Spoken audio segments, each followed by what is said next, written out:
So we would say, you might dip down a tiny bit more over here, and it could become even more dull and boring before a strong move to the upside. You may recall we've said 2.9 all the way up to the 3Ks as part and parcel of bigger macro technicals done on the monthly, and I think this is going to take us away from 2,000. So there is some good news coming. I don't think it's tomorrow. I don't think it's next week, or maybe even 2 weeks from now. But during the course of the next 2 months, I would expect by April that this has probably triggered and you've begun a journey and made a new high in gold. So in the next 2 months, I'm calling for a new high on gold. And I think that could drag silver out of those 22 soft support doldrums where it can't really get away. Analysts from JP Morgan said earlier this week that expectations of a U.S. rate cut and a weaker U.S. dollar will continue to drive gold higher, taking the metal to new highs by 2025. Across all metals, we have the highest conviction on a bullish medium-term forecast for gold, said Gregory Shearer, the bank's head of base and precious metals strategy. While anticipating market volatility, FrancisHunt, founder of The Market Sniper, predicts a short-term dip in the gold market followed by a strong upward trajectory.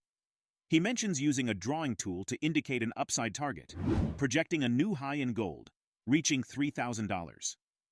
Gold prices staged a remarkable rally this past week, breaking past key technical thresholds to reach their highest point since December 2023. By Friday's close, the precious metal had notched a substantial weekly gain of 2.33%, settling near $2,082. Meanwhile, Francis Precious Metals' strategy involves prioritizing gold, followed by silver with potential delayed gains, and eventually diversifying into mining stocks. Gold remains above $2,000 per ounce despite the subdued performance of gold mining stocks. There's a strong indication of a potential 15% to 20% rally in precious metals throughout the year. A significant upswing in undervalued gold mining stocks is anticipated if this materializes. As gold and other precious metals climb ever higher, the global market for mining equipment grows in tandem. According to a new report from Verified Market Research, the global market, whose value stood at $172.3 billion in 2021, is likely to hit $266.52 billion by 2030, representing a CAGR of 6.43% over the period from 2022 to 2030. Moving forward, Francis forecasts a delayed but imminent positive shift, anticipating a new high in gold within the next 2 months, potentially by April. Now we present the clips of FrancisHunt's insights from his recent interview with Palisades Gold Radio. Before we continue to delve into this discussion, please subscribe to our channel and activate the bell icon for timely updates. For a second, the chart, all the annotations off there. I may even take that one off as well. That was such a blow-off event that occurred there. And one of two things happened. It's an absolute top, think NASDAQ, because it was, so extreme by move. You went 2,150, and, by the time at one point in that candle, you were at 2,020. Talking about $130 in a single day. This is a day chart. So that was highly volatile. That usually either means one of two things, a top and you're going to pull back. In the end, we didn't pull back that far. And what's actually transpired is that we've hung tough just above our 2K level, that blue level. So we're sitting like a ship with our keel in the water, with the 2,000 level representing the waterline. And that's actually quite a big achievement given the rejection, the scale of the rejection here. Mm-hmm. There was no follow through. In fact, you had quite a strong rally. Then you had a little bit of aftershock, bloated, and that we call the second impulse.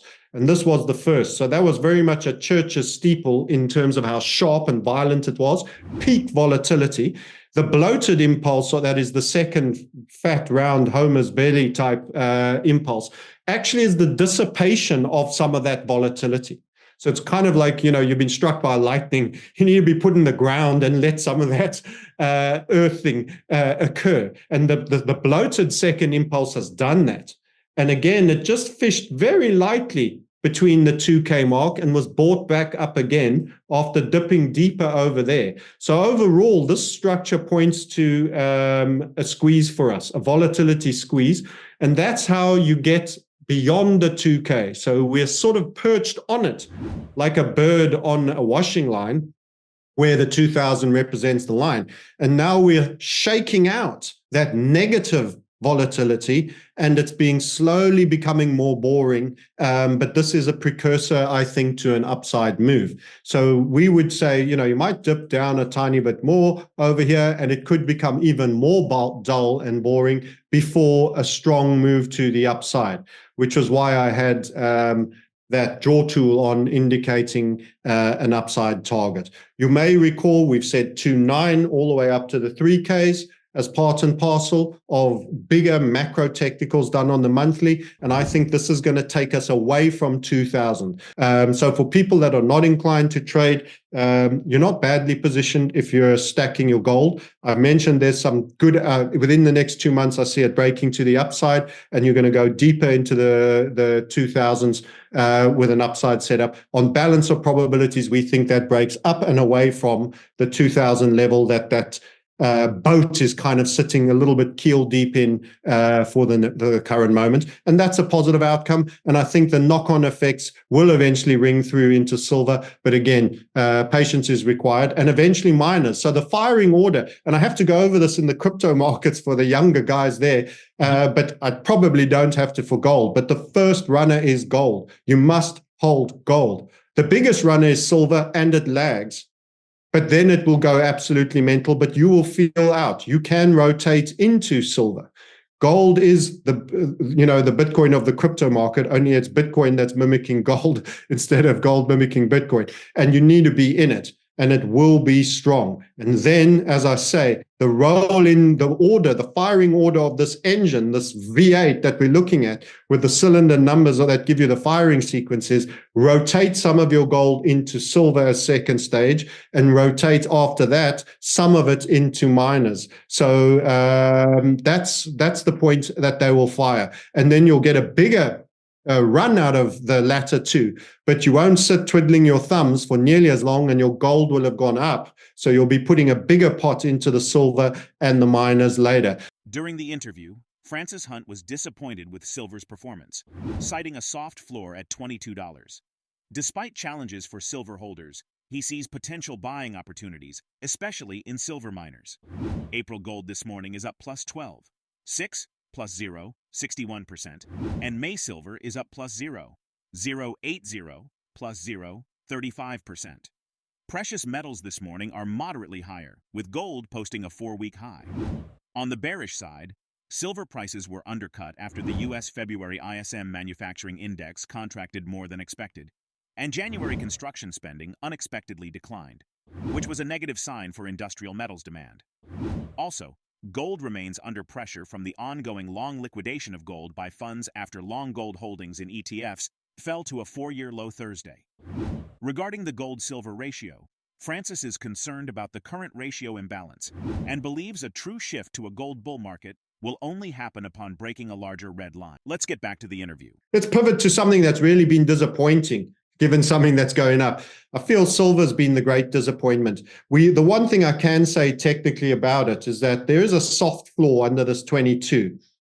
We've had multiple points of support. I call it a soft floor because it was violated when we had the huge interest rates. It served as resistance there, and you had another dip there. But recently, since 23, apart from that one event and a short dip that wasn't very long lasting, we've again shown that there seems to be a degree of floor here.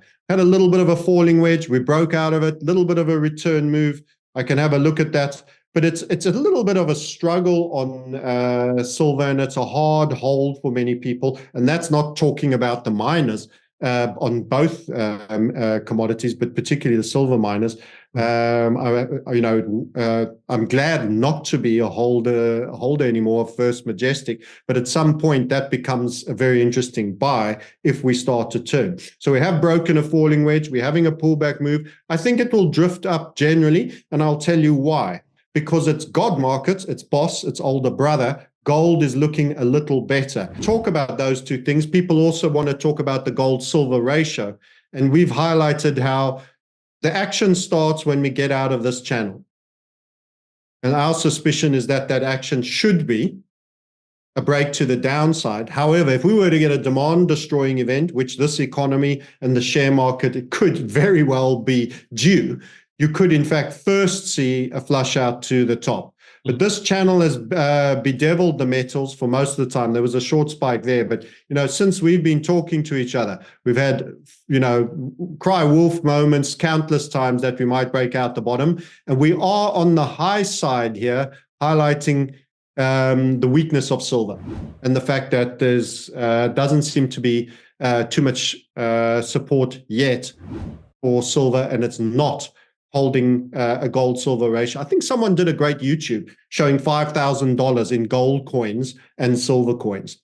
And I mean, he was stacking bars and a number of tubes of silver around that to visualize $5,000. Mm-hmm. And then the ounces. Sometimes you need these visual effects. And you need to remember the likes of Keith Newmeyer and everybody else giving you, generally, we pull out 8 ounces for one. So this 90s type level of gold-silver ratio is a perversion, in my opinion, but it's one that's persisting for now. And until we break this larger red line, we're not fully into the gold bull. The recent rise in gold prices is linked to increased inflation and the weakening dollar. But more importantly, armed conflicts increase global economic uncertainty, adding more fuel to the gold rally. How do you perceive the current dynamics in the precious metals market? And what factors do you believe will significantly impact their performance? Share your thoughts in the comment section below. If you find this video informative, don't forget to support our channel and turn on notifications to stay informed about our latest videos. See you in the next video.